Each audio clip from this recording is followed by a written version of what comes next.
Audio Jungle.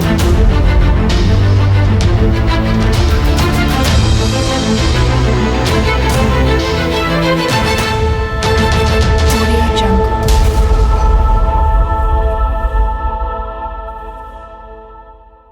Excellent connaisseurs téléviseurs à tous, chers internautes, vous nous suivez partout dans le monde entier grâce à Congo Live TV. Bienvenue dans votre émission, l'actualité du moment qui est toujours présentée par la vôtre, Gracilla. Comme vous voyez trop bien aujourd'hui, je suis avec un de vos communicateurs qui est toujours là pour analyser le point politique, il y a vraiment des suggestions, mais tout le monde a vraiment ébellé au nom de le cordon, il y a le coordonnateur, il y a mouvement politique structure 2023 au Atangamina Combo bien il y a M. Stallone Katumba ensemble on a été un peu actualiser analyser quelques points politiques, mais avant déjà de lui saluer j'aimerais dire un grand merci à l'équipe technique de Congo Live et meilleurs vœux à tous les abonnés de Congo Live TV, meilleurs vœux à vous tous, donc 200 bandés à moi, meilleurs vœux à nous. Je suis avec M. Stallone à qui je salue. Botendeko journaliste. Mais à vous. Merci pareillement. Les sommes, ouais. Ouais. Maintenant, il y a l'objectif 2023 Fatih président. Donc, Fatih a demandé pour bâtir pour redoubler le mandat de 2023. Et la Constitution. Et puis, c'est des mandats à chef de l'État. Il y a un beau créer structure, il y a. Donc, pour l'ambition déjà, candidat l'ambition déjà en 2023. Tobandi vraiment émission na biso na mona mboka Stallone Katumba tobetana no to font l'émission na biso na mobembo to benga ngo matinée politique au IDPS organiser qui na kati ya Kisantu IDPS voilà oyo okise kapuya Isabelle Liena CG Kisantu voilà et là qui pour na ko célébrer l'existence il y a Yoka Base dans la Ligue des Jeunes on va inviter qui CG à partir de Matad à Kenego il d'abord pourquoi rupture côté entre Bisso et Bisso et FCC et qui m'a nécessaire qui va décoller Bisso et Ngambu ya Matad ya Congo central qui va y bango ramener Zoleka alors Bisso pourquoi Mobembo le président de Bisso Aïe Jean-Marc Kabonde a Outaki et pourquoi aussi la polémicité parce que vous voyez qu'il y a un peu il faut la polémicité alors pourquoi peut-être tout ce que il faut que nous vous voyez que dans le Congo là ça embauché du fleuve Congo Isali tout ça n'a pas maille moins belé alors dans le message où il y a je crois que on a besoin de quoi parce que nous avons ça qui est malade pour l'entraînement mais c'est pas on a maillot dans côté alors il y a un moment que au Kisan Kaboyo le secrétaire général a expliqué les bien fondés à garder position à Bisso il y a IDPS pour la coalition à Bisso tout ça nango na bandikoana pour nous ça vraiment que Bisso doit se comporter toujours comme tous ceux qui sont en opposition. Donc se comporter bon pour la nini, pour nous recadrer. Oui, pour nous recadrer. Et là, toujours se comporter comme un mouvement de pression. Contre banane. Contre Batunio sur le Tangola. Nandenge singélité pour notre émission. Mon ambo Stallone na maloba na yo e bande le lobby était. Ndenge président amène Jean-Marc Kaboun a ça qui nous pense na pona moi maman eza kune belé yango ba partenaire na bino pour ça là on n'a pas bailler pour la connacher tondé bon et là ultimatum et pesa mai na ngam na biso na moko na biso ba oyo ba pesa ba ultimatum wana ba ebi déjà que non problème dans surtout tambola ndenge sécurité il faut to ba connacher mais pour non nager il faut ba mai on a provocation en cas non je crois même bateau nini Titanic je crois mettre nager bateau mais ma qu'on nager t'es pas dans l'océan qu'on nager dans fleuve n'a qu'on nager dans piscine il y a des choses différentes au cause dans le messani na piscine mais au cause qu'on nager dans fleuve surtout avec des comme ça mandaka la makasi na mai maintenant tu bimisa motuté champion du monde à Oudimbandaka la natation pour mettre toujours à main.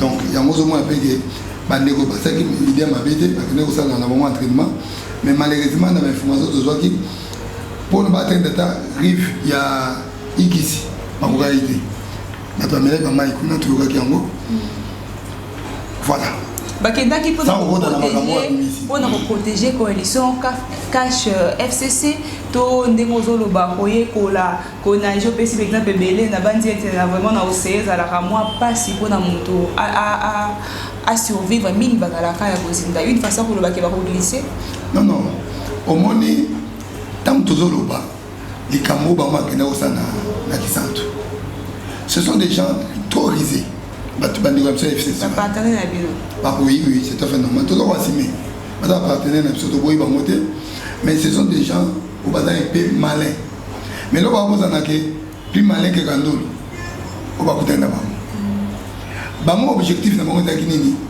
il faut qu'on crée incident par rapport ya makambo les gars qui na loloba par rapport makambo les gars na Kinshasa ba kenda kide na bango tani na CCC tu vois que déjà que l'idée n'a pas moins d'aller qu'il fallait tout créer gouvernement il y a transition autre yoga qui est dit pas na bango mais il faut aussi ressaisir pour le moment tu as repris sa moto mais moto autres pays ça mo tu regarder donc tu nager mais pour te éviter qu'on nage d'où tout ça nini to bongisa bonne relation il y a coalition na biso na FCC na cash notamment pour nous soutenir le président de la République. Tout le monde qui va déclarer dans Bango, après il y a accompagner le président de la République, le premier ministre pour Mboka et les délibérations. Alors ma résolution là, si on a bête, tout le monde a mission on a intégré en Mboka. À moins de battre dans l'agenda caché dans Bango. C'est que jusqu'à quand vraiment tiwa pi beaucoup ba kozala kaka kotambola elongo na ba partenaire bino bozo leka bozo bazar rusé bozo leka bozo sa argument moko ezo ah ezo tia bango vraiment lokola bazar moi ba inima ko en direct contre bino. Non tout tambola jusqu'à quand je ne pense pas ce qui a ba divergence de côté il y a ba idée. Ça veut dire que si on va accompagner le président de la République, automatiquement, les petits il faut mais au cours de la Bango, il y a un chef de l'État. Et après de cela, il faut y avoir coalition FCC Cash, autorité morale, c'est qui? C'est Fatih. C'est lui le président de la République. Alors, tout ça, tout le travail tous les deux cas, régir Bissou. Automatiquement ça a se retirer dans catégorie tout le jusqu'à quand non biso tout tambola en fonction il y a comment qui est liboso pour lobby ba peta susu fatigue confiance pour accomplir les restes makambo ou la sana quitter les lots population aussi bien ni ceux qui vraiment dans micro les akoya FCC Cash de divorcer Kabwani Mopanzani. Bon, d'abord, il a souhaité l'absolu. Souhaité l'absolu, c'est que l'autre, tout pendant la bango. Souhaité l'absolu, c'est que bateau, besoin que ben na bidana. Yo kanga bien na bibo. Ko potana chaque jour. Na lobi même bateau à libota mongo. Ko benana même ate maman ye alié sous pakati musunanga. Ko benana là toujours. Mais et là ko tozo bisa na bango dani. Souhaité l'absolu, c'est que tout démérer ensemble. Mais au moment temps où accord est allé entre FCC Cash, accord on est le Bini, accord on est le Bisso, il faut travailler toujours pour l'intérêt du peuple congolais. Voilà l'accord en question. Il a dit qu'on va travailler pour l'intérêt du peuple congolais. On va travailler dans le dengue, le peuple congolais s'est invité automatiquement comme Mouna, il y a peuple. Alors, automatiquement, tu vas écarter Bango. Voilà. Vous écarter Bandeko FCC. Ce qui va t'emboliser, c'est leur volonté à peuple congolais. Tu vas écarter Bango. Moi, je suis installé là, qui sent tout au Balina, nous avons Bandeko FCC, qui a eu la retraite politique na Bango, na Nambuya, qui sont Namboka, qui sont tout. Tomoni sous bandeko ya IDPS na ba ligue de génios so akenda kina excusez na Augustin Kabuya na ngambo pe ya Kisonto mais à sortir de mon discours ya Augustin Kabuya to mona ki aloba ki était à Balobi Cash alobi kamba coalition FCC Cash Mais comment on a dit na cash eza ka IDPS terre mon avocat cash eza UNC na IDPS.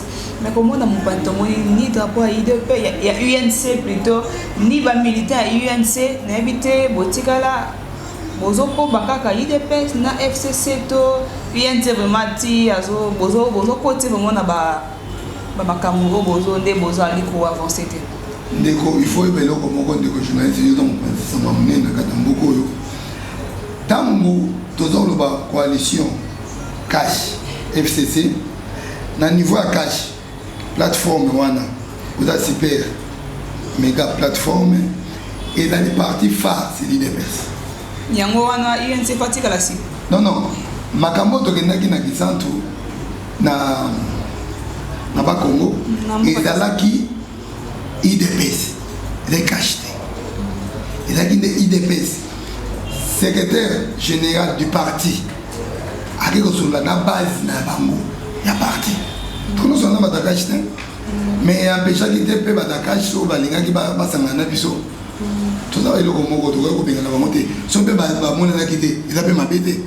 L'essentiel que la voix de l'IDPS et par là qui molandi moko ya lobi vika monaki FCC ki ndaye pa kanta yi lokola IDPS akende koluka mo ba stratégie ya koyeba ndenge ni ya kokoba vraiment elongo na coalition wana. Non biso toza na ngongo toza suna momate ya kolobaki nini tokosala po tokoba coalition biso na cache biso tozo travailler comment garder pouvoir na biso comment kolakisa na bato ke et c'est toujours IDPS et dans la bokonzi pour le peuple congolais à mon changement.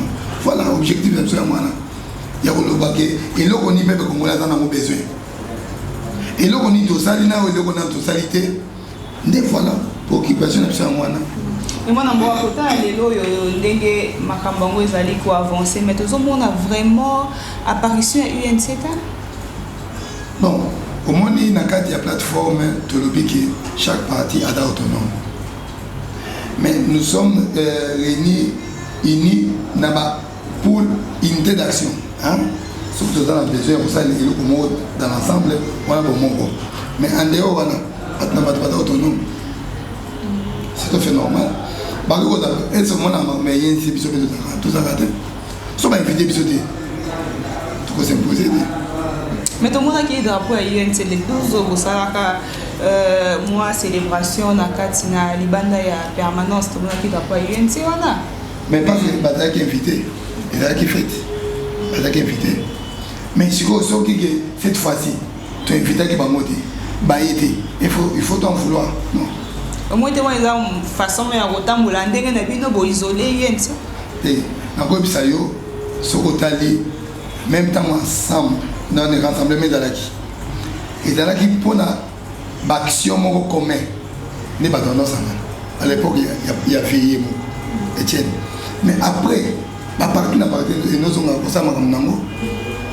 il a forcément dit que non, ce qui est peut-être ça, il faut y aller. Partenaire, parce que cash, on a Augustin Kabouya, c'est toujours cash. Nakati cash, et le ban envoyé mon CG, lors il y a interview, mon connateur pour FM, alors bi cash et botamaki, et si 4 mon amour kamate faille à perdre qui na élection et présidentielle. Mais il m'aura répété cash, tout le monde aura cash, depuis qu'ils a UNC, na IDPS à part Bali, tellement ébélé, mais UNC vraiment parti phare au pays qui a vraiment na IDPS. Na babiloko ataba ndenge bodaki mbilinga apport vraiment ya UNC na kati ya coalition cash existe. Apport na bango dani. Apport ya UNC na kati ya cash. Cash est na cahier de charge non. Et dans juste après le contraire, on a élaboré une statut hein où on a nous silaté. Mais je crois que na niveau ya Kenya qui d'abord objectif il faut quand même président Fati na magistrature suprême et ça l'est mis ce qu'on est phase d'année comment garder en haut pour que Ndeko Fati ou la président de la République à la sous deuxième mandat parce que dans troisième mandat je crois ne oyo tokokusoma siko pour monter la ramener le vraiment qui dans Nairobi mais ce qui est vrai bala partenaire na biso on travaille ensemble. Apparemment, on a suspense. Non. Donc, je crois qu'il a parti politique, il a structuré, il a jamais les lots, sur l'IDP dans la réunion, dans le niveau, il y a permanence. Il n'y a rien à voir, il y a cash. Et c'est pas membre, il y a faut pas non, même pas lié, pas arrêter. Mais ce qui va l'objet que tu convoquer réunion, il y a plateforme cash. C'est automatique. Il y a une fois là, il faut battre. Mais il y a là qui matinée politique, il y a IDPS. On a communiqué très bien. Il y a cash. Mais rien n'empêche, le secrétaire général a épinglé quelques macambo au état de cash. Parce que ça parti faire, il faut trop obéir. Il y a un moment qui est monté le cash à 100%. Qui est le coordonnateur, c'est Jean-Marc. Il est le coordonnateur à cash.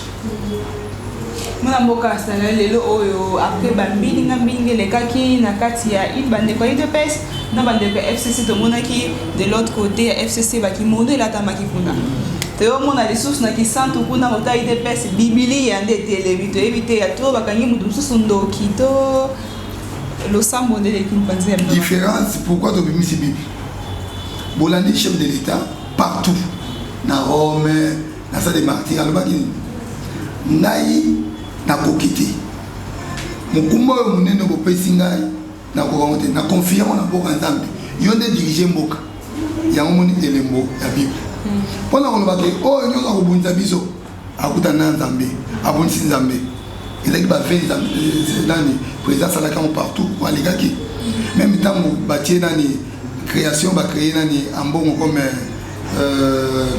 cardinal président ntango asimbaki discours na ye alobaki nini nalingi pouvoir oyo na pouvoir oyo ke moto nyonso akobundisa ngai abundisi yo nzambe mpo ngai na tie oyo liboso na ngai yango elembo na biso ya bible ya mwana yakolobaki nzambe biso tokokoka te na bitumba oyo yo nde bundela biso to mpo na teni wana ya bamilitaire vraiment esalaki ma kobanga bamoni ete mpasi na basportif baleki ebele nakoyebisa yo ke un bon sportif ataka teni te kimono te bakokonstate ke azali nani sportif mais mutu adefaka elamba basportif il faut ntango mona aveni momba bayebaka aza sportif yango moi bavanti oyo esalemi wana nakoyebisa yo soki otali ndeko ne shadak babengaki kosirku toyebi façon nini babengaki kosirku ya kofinga bamama bato wana nde spécialité na ye afinga mama na be yo donc oza journaliste je crois makambo nazoloba oyebi yango nam naloba ngo te bilili ezali et deuxièmement otali ndeko na biso nani mova alati baga soki otali bango mbale nga alobaka ngo baza bato oyo meme ata bamama na bango nani batinda bango te bakata moto asoso ese moto abonga kobunda eloko malamu esengaki nini balaka biso na piscine keno voilà bobito danger yango tobeta aller retour piscine olympique mais malheureusement fait de la piscine olympique te ba kimono na bango na ba gana bango na eloko biso eloko te molandi mboka alobi vraiment côté ya bino moko kanga bandoki eleki mwa mingi amoni kaka biblia alobi o seke bakangi bandoki mosusu côté ya IDPS non na kati ya IDPS ezali wana ezali école IDPS ezali état d'esprit omoni kokanga ndoki c'est un peu dur mais tozo kodétecter bamama malamu na ya mabe au sein du parti oyo bandeko mosusu ya mayele mabe baza kotinda bango baya omoni neti bafisi mokoko wana bafisi mokoko auto oyambola tuka liboso bakendaki bakutani na CG kabundi okise babi ono CG bakozaki biso elekaki na bililia na TV CG kwana moto motema malamu ya mawa abi na limbisi mais mwana wana te mazana kindoki azo comprendre makambo te azongeli lisusu yango mpona olakisa azongeli kotinda ye to azongeli kobundisa IDPS non IDPS okobundisa mo te IDPS eza moto akobundisa mo te mais kindoki oyo bato oyo baza kotinde bazotie na kati ya motu kende kobundisa moto wana nde ezosala nini ezozongela ye ya moni tango nyonso kolela kobeta bazo kobeta ye ba tama nyonso mais mona kindoka atozo beta ye tanga ya mo mais bando circuler que zo utakuna et passe que dans bato ba simba ye non ce qui quoi yebi Augustin Kabuya c'est un homme de paix Adam Mutuya a eu qu'on réconcilier dans on va confier sama na rassemblement à l'époque il y a moko président Tshisekedi nana abandé ko réconcilier bato Augustin Kabuya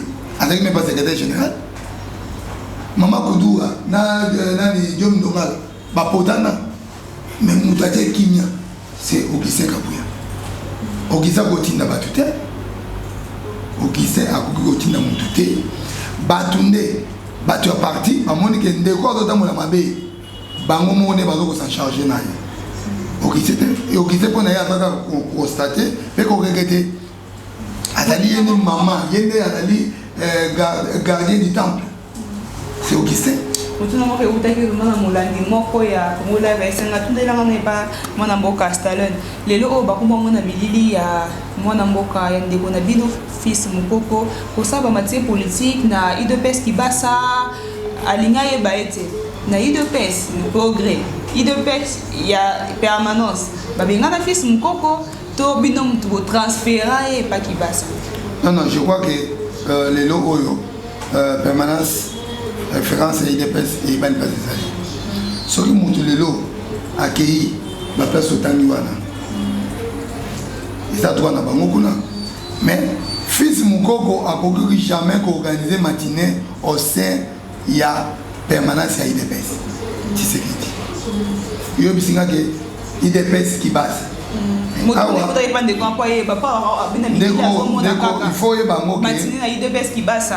pense que tu allez toujours dans petit boulevard mais bis dans la 11e mairie bango bazal dans 12e mairie voilà la différence il est c'est que il dans la 11e mairie angai baso bo transférer bo bengana ye to yemo kaka muto malheureusement transfert ça makana na foot bon il est déjà foot c'est équipe donc il est parti politique va transférer pour l'année et puis va transférer pour l'année aux alliés professionnels ou bien il est pas de place comme Mata Bazali il est pas de place bâtissé que 10 Bazali état d'esprit voilà si nous tout en la rue on a un cadre d'ambition cet esprit voilà bâtissé que des autres mois d'ambition tolandi tolanda ki susu bakado kaka na mopanzi ya kisantu ya FCC oyo bakomotaki balobi ete gratuité vraiment ya enseignement ya gratuité éducation de base eza moka une façon ya kotumbola to kolamusa to koalime lisusu mwa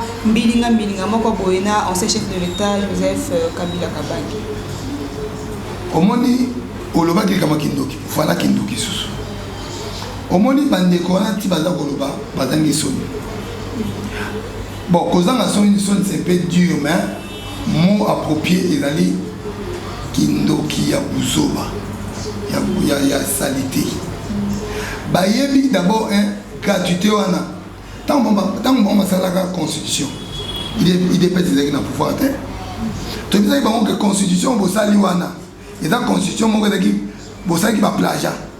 Il y a constitution de l'Oboure, il y a conférence nationale, Melo basali.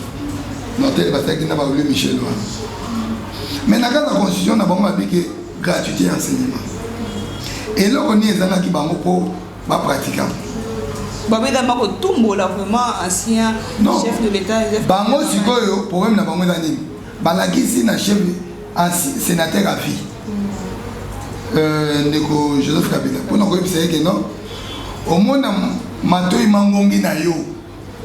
Okokaki te ko maîtriser maïro ko mamaki na carte ya constitution balo ko rappeler que au moins tant tozaki na auto bande ko ebiso ke to sala boyo bande ko yokate mais tala lelo moninga ye asali ni alobi ka to landa kaka oyo ko mami na carte ya constitution mais moi na mboka pe Joseph Kabila tanga alandi bango na kisantu aya vandi azuta même ya ko sona bango te atali ti alobi tala ba shida bakosa kinga leo ne bakomi kozongisa langa na ba déclaration na bango koloba que non voilà pour ngai na yokaka bango te eza nde confusion na kati na bango ndeko Kabila comprendre bango yebaka na kati ya coalition na biso akodésavouer bango nyonso wana kolanda koto musu tomonaki kuna Jean-Marc Kaboun alobaki boronage ekreaki mwa mbilinga entre lui na FCC lelo tolandaki sous interview Serge Augustin Kabuya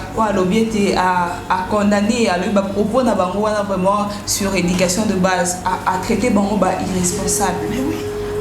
Et ko bota lisusu mwa mbilinga baza conscient baza ba irresponsable mama na ko biso boye to bota kabana po lobi to tangisa bango mais ce qui est devoir na biso ko tangisa bango to sali yango te to tabana ba irresponsable tant que constitution do lo na biso que non il faut gratuité et salema bozala monter bozana ba irresponsable et la débattre bango ba déjà ki loko ela mako tumbola vraiment c'est intéressant non vérité et la libongo c'est intérêt à vie ndeko Joseph Kabila voilà partenaire na bino be oui voilà partenaire na biso autorité morale na eda ndeko Fati Beton donc à comprendre que les oyo à ça le côté na mboko so ba 18 ans donc 18 ans sur bafanda basala et le côté donc basala 20 ans parce que tu n'as pas naé basala bongo le côté mais il s'en que batouana ba ko conscient ata ba inconscient parce que dans mon dada inconscient ils a ko mafingate ils ont mafingate ba fini muzite tant que yo ebike nena do bimabo il faut ba nanga balia o ting mbongo te vous êtes inconscient mais lelo obo lukara qui mène en kata coalition ngo koto ozi côté FC va proposer bango loko les autres tumbo la kaka les autres qui sont kota moko indirectement côté na bino côté ba kete ba irresponsable et zo le roi tumbo la ba côté moi pilipi ici ya ko la mosalisu so moi ba tiraillement wana uta irole bon et ce que so bango ils allaient vis-à-vis na peuple congolais conscience na bango ba monika ka 10 mois o efatia sali hein peuple congolais ah 20 ans de vanda, tu dis au monde en gratuité. C'est tout fait normal. Ils ont dit au réfléchir bango. Parce que la capacité non sur l'amour. Oui, il faut déranger bango, mais il faut déranger bango vis-à-vis d'un épisode, vis-à-vis d'un peuple. Tu l'as dit un peuple qui non, bateau va tenir ma coquignon. Mais ma petite bino Goliath, bateau va petit bino sointé, ma petite bino gratuité enseignement. Parce qu'il y a un problème dans le monde, c'est que les peuple congolais n'ont pas d'IDPS, n'ont pas de cash. Problème. D'abord, il faut voir que l'opposant sur le peuple. Le peuple se retrouvé les premiers opposants à Fatih dans le peuple congolais. Ce qu'on dit, Fatih Biso Tozo, les soutiens gratuitement estimés, Bango ne va pas y alors Fatih doit travailler pour de façon que peuple et le connaît ce peuple azoko sengaye atana ndenge ya ndambo akokisela bango soki bazomona ndenge bobimba ndenge ndambo na bango non il a dit processus lelo oyo il faut to bana quelque part je crois en 2020 traumatisation na parler mususu en 2021 il a donc bazomona moté na comme kisi baguette magique et obédi pas état géminon la processus pour nous ça la volonté politique est là Fatia do ça la mon passe la volonté pena bolingo ya congolais mais bango siko ko ba ah dans la place peuple ça aussi retrouvé au moins net na kanchati Kabila zaki na commandant suprême mais bana kanchati badai na bante lelo basale comme climatisé au moins ba réviser Kabila alinga ba moté ataki faux commandant suprême ndalinga ba tuta sala to moni ba nzela mususu ba 5 chantier et nzela nini pendant un exemple ya nzela oyo pour boulevard de Lumumba 10 juin depuis to botama idaka kawana lelo ozomona nini avenir à Sota elengeza elengeza Mariano yango na ba e mati comprendre combien d'années Evanda Bongo bolingi fa desana ndeko mususu taleba lobi ya vanda à côté Lemba nzela lembe bimaka nzela ya kianze bimaka tilemba nzela bukani azomona chef de l'état na biso azokende besika ezobukana kuna amoni bamoni no bazolela bamoni mpe no chef de l'état akoma vraiment te sika vraiment ezopermettre bayimboka te babima kuna osa baactivité na bango mpe bazo bon ndeko aza na raison mais aza mwa mobunga moke il faut koyeba ke tozali na banzela oyo ezali na niveau ya gouvernement central, tout à fait au niveau provincial. Donc, gouverneur, ville de Kinshasa, Azali, Nabacter, Oyo, il faut y aller à Bokisango, et ça à niveau ya gouvernement central. Ce que mon chef de l'État qui est kuna na livulu, et ça qui passe que c'est catastrophe, pas tout va bouffer, et ça qui imagine moi somme moyen contre les attaques. Normalement, il fallait même pas décréter deuil national.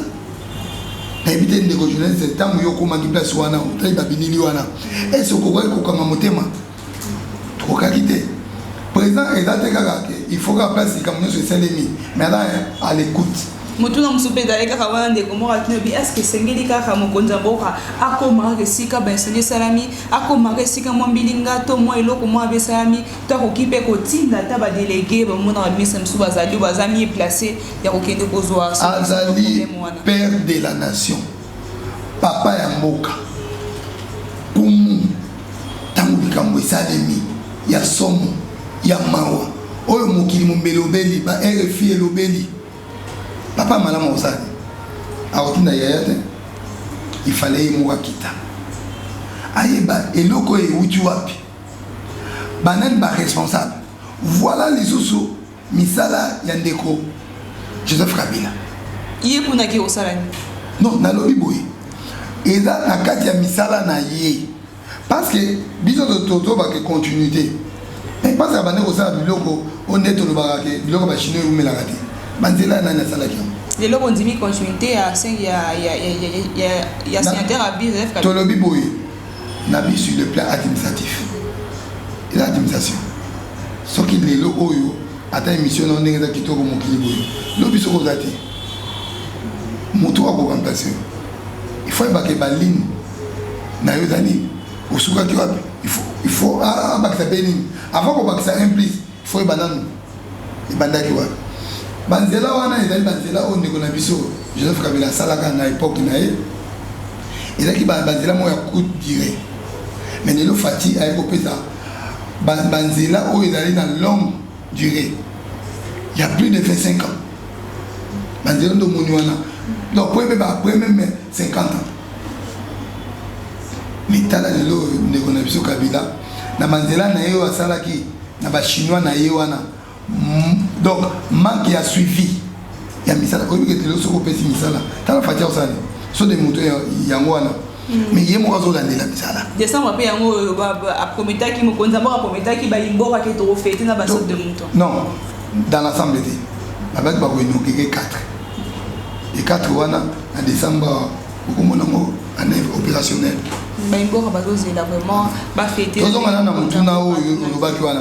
Tant le président de la République a quitté wana amoni état bane ba kufeli et ça n'est pas alors non balongo la bango abengi mutu ya grand travaux abengi OVD nani komona biloko te so bon évolution de ya misala na niveau commis c'est ça la raison ko nzambo ka loba balongo la bango esika mususu déjà to banda ko fait tongami pona ko installer oui ba poni ba stade hein au terrain, il y a football, on va devoir aménager un mot pour bâtir. Bini peut être dans l'insécurité.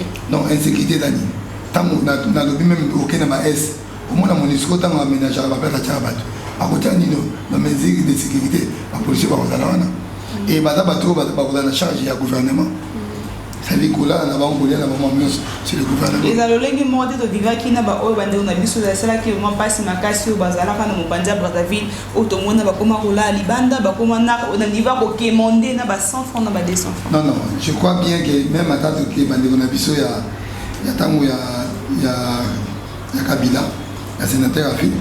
Bandeko va goûter Brazza. Et puis, ma belle a vu sur comment les amis. Bakopé Zombongo.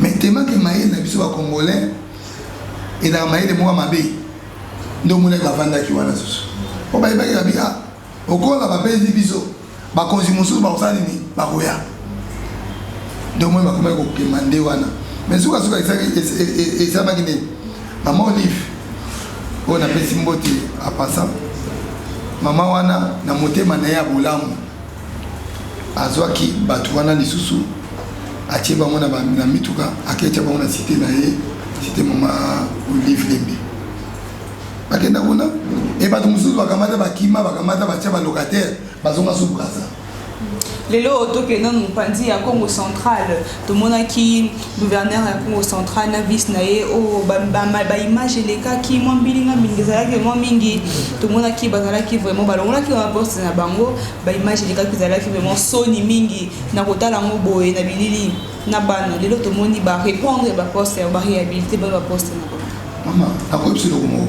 il faut d'abord bacomprendre très bien eloko esalema likambo esalema na Congo central tout le bien nana akoki koza apenya bazalaki mibali maman Monique je crois comment Monique ya Mimi maman Mimi wana oyo ye moto tentative donc viol eza eloko ya force yine akoki koza plaignante mpe lisusu mwasi ya vice gouverneur ndenge maexposaki mpe mobali na ye mais boni bato mosusu ibandeko ya FCC batelemeli likambo wana lorsque na bilili oyo tomonaki gouverneur na adjoint azokota na kolela oyo mpe titulaire azokoberse lokola mwana moke esili eza makambo eyaka c'est-à-dire na niveau na bango babongisa eza makambo na niveau na bango babongisa plaignant azalaki te na azalaki accusateur na bango bon bazwi décision tomoni moto mandefu na suki loko ataki ngo nani jeune wana avocat wana nani bon amona kaka neti bataki nga moni tama kala batiatu wana bato nani wana na mandefu ebele na suki ebele jeune wana ni mutamba mais garçon wana amemani awa na délégation mbang comment central o FCD a désavoué bato wana di bato baza na mandat bino mandat électif bino kozokoya ko non biso toboyi bango tozwi Antoine Ngonda totia bakia kosenga nini motion de défiance kuna na nini assemblée motion wana eleki te à tout afandi et c'est fort Congo central il faut toujours être bloqué il faut que liboso yango moni ke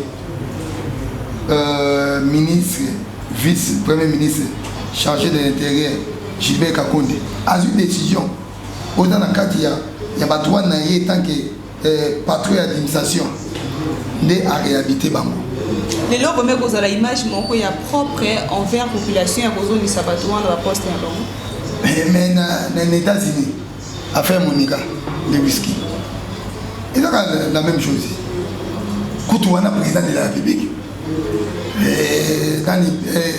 Bill Clinton asenga bolimbisi na peuple américain pe devant moi sinaye est-ce que et pose un problème et le mola et pourquoi biso matondo mingi mwana mboka Stallone na banze tozekisi mangunga malamu vraiment ya expliquer ya analyser ba point politique ezalaki vraiment le ba sujet phare na biso ya lelo mais abato koma vraiment na suka motuna moko soki atuni yango te ndeko wana ya Congo Live TV ya koloba ete ozalaki na mwana mboka Stallone motuni motuna na ngate ndeko wana lobi ete président na biso président de la République Fachi ba voyage mobembo ebele boye mokolo nini pe oyaye bandeko aye ba collègue ne ba oyata pour na visite mo ate quelques minutes et quelques jours na kata mboka RDC ndeko afanda kimia oyebi ke mboka o ezalaki sur le plan diplomatique ezalaki isolé tout monde qui a ba diplomatie agissante bani tout ba tunyoso ba cheki tout ba kenda ba mise affaires étrangères sur agenda bakendaki mais pays était toujours dans isolement et l'ouverture salami le président a garantir le pays wana bon moi que François dans le président français François Hollande Dans les présidents français actuels, c'est qui président français, Macron. Elle a déjà que dans le mois de février, on a RDC. Empereur japonais. Premier dirigeant africain, Aboudanaï Fati. Alobike Agoya. Poutine, Alobike après déjà Yakoya. Bolingisco Basanani. Attends qu'on ait un mot pour l'enseignement au mandat d'avion. Vous voyez que Fati a dans mon poto. Abaneka a na futuka. C'est quand une opposition. Donc pour un avion, Allemagne. Maintenant qu'il y a un intérêt, il y a peuple. Maintenant, moi, dans Castellan, vraiment na souka, européen, vraiment na souka, vraiment ils ont là qui vraiment ils sont mis à vous partager émission où il y a actualité du moment, na yo vraiment dormi vraiment na souka émission, malgré tout débordement, mais il te manque la technique de cette technique accordée bis encore 2 minutes. Il y a aussi quelques mots dans Castellan à la bataille de Banaï. Bon, nazo bisa ba négocio sur diaspora. Au moment où il y a objectif 2023, Fati président. Où on a le commandant suprême, il y a justice, il y a tous les bérets, il y a partis politiques. Pour négocier ça, vraiment voilà, parce que vraiment la précipitation. Donc il fallait que nous ayons un béret, on a dit pour tout qu'on a faux béret dans zéla. Donc on a béret, on a kanaki. Nazoko senga na bino nyonso o bazala besoin okuta na biso na nzela singa numéro na ngai plus 200 243 84 083 46 12 benga ngai na koyamba bino. Merci beaucoup, nous sommes vraiment arrivés à la fin de notre émission. L'actualité du moment, c'était bel et bien M. Stallone Katumba. Merci infiniment. Merci infiniment à l'équipe technique des Congo Live. Quant à moi, nous sommes arrivés vraiment à la fin. Je vous dis, restez branchés en composant www.congo Live TV. Abonnez-vous massivement. Et meilleurs vœux à tous les internautes, à tous les abonnés de Congo Live TV. Quant à moi, je vous dis merci. On se retrouve à la prochaine pour un nouveau numéro. Au revoir.